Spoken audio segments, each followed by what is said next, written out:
So, ayan, dahil ngayon sinipag ang Inday, tayo is magi-squeeze ng lemon. So, yan, meron tayong gagamitin dito ng machine na pang-squeeze.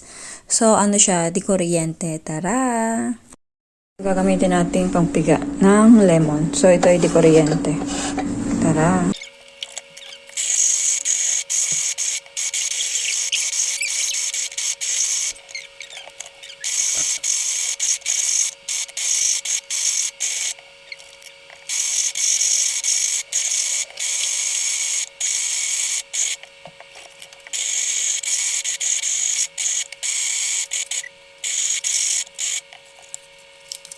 So, ayan, ito yung katas na napiga natin galing dito sa ating lemon fruits. O, diba? Madami-dami din siya mga sisila. Wow. Tapos niyan is isasalin natin siya dito sa ating ice cube plastic. Tara!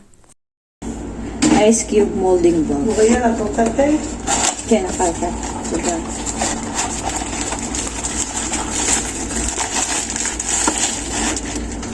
Isasalin natin siya dito. Tapos, itatago natin sa freezer.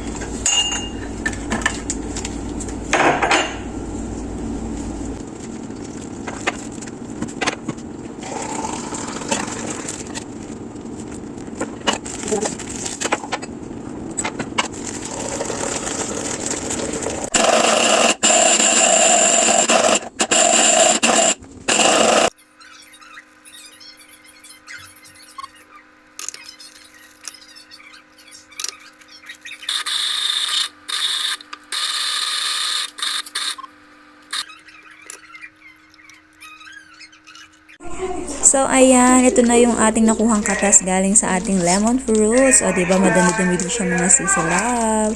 Itatago ko yan sa freezer pag kailangan lang ilalabas. So, yan lang. Thank you for watching.